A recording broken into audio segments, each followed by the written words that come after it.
yet, my name is Dr. Brooklyn Storm. It is so lovely to see you today on this gorgeous Friday here in Melbourne, Australia.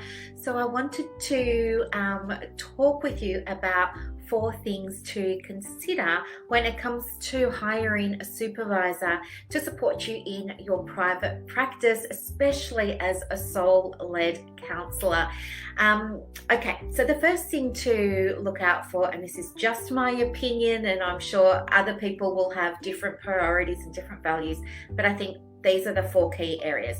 First of all, you want to make sure that you're aware of your professional development, like understanding what you want to get out of the supervision, and try and find somebody who connects with you on that level, making sure that they have the knowledge base and the skills base that aligns really beautifully with the knowledge and the skills that you want to acquire for your practice, or that you want to learn how to integrate for your practice.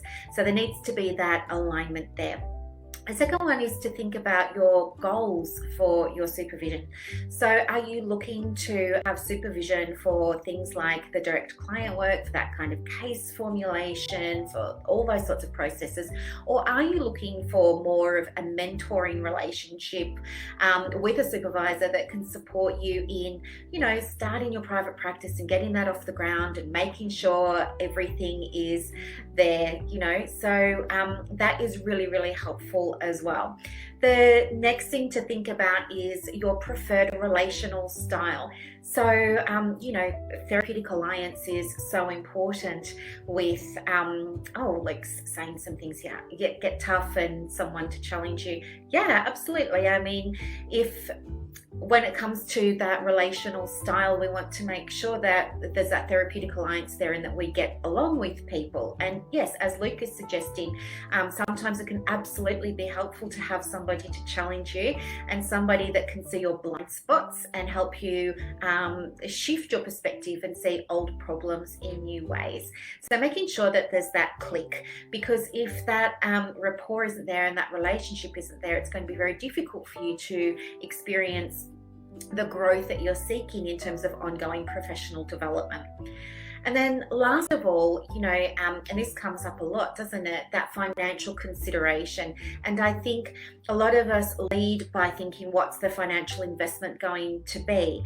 But I think when you do that, you're doing it at the cost of, your supervisor's experience and their knowledge and their skills and your goals and all of those other reasons. I don't want you to do that, because you need to achieve a certain number of clinical hours in order to maintain your memberships with places like ACA and PACFA and the APS and all of those sorts of good places. But at the same time, you don't want to go for the cheapest supervisor, because if you're being guided by dollars, then that could impact, perhaps not always, but it might impact these other 3 areas that are equally as important. Okay, none of them is more important than the other. So just encouraging you, if you're new to supervision, don't be guided by that investment. If you have queries about the fee and why your potential supervisor is charging that fee, ask them, and they'll be more than happy to share with you their reasoning for that fee. There are also going to be some situations where perhaps you're from a rural area in Australia and you're needing a supervision, and you notice that the supervision fees might be like this in that area, but they might be like that over there. It's absolutely fine, again, to just check in and see what the going rate is in your area if you're having it face-to-face and locally, and ask questions. Okay, remember, this is an important relationship that you're investing in, and just like when you have clients come and work with you, we want them to ask you about what they can expect with you and what it all looks like when they come and work with you.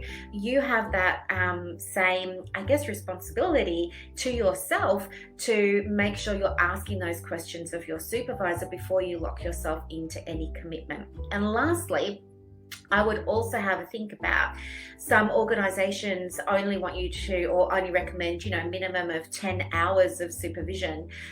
But if somebody is suggesting to you, oh, well, hey, I can support you with 12 hours, why would you say no to that? I mean, it doesn't kind of make sense. We want to, of course, meet our requirements with our different membership bodies, but you also are investing in this for your own growth, aren't you?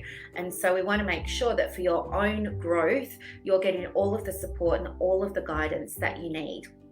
So it's the beginning of a new year, and some of you are looking for supervision for your practice. And if you'd like to explore what supervision with me might look like, all you need to do is head over to resources.brooklynstorm.com and you can go and have a look. There's a whole bunch of free stuff in there. There's low cost stuff, and there's information about group and individual supervision. So have a look around there, and if anything resonates with you and you'd like some more information, of course, just send me a message. I'm also well connected with other supervisors, so if my approach doesn't fit with you, I may be able to connect you with somebody who might be a better match. I'm more than happy to do that. I think the most important thing is that you get the opportunity to experience your own growth as a private practice owner and as a counsellor, so that you can be the best that you can be for your beautiful clients. Thank you so much for watching, for joining, and thank you very much, Luke, for participating and commenting today. I'll see you next week, guys. Bye.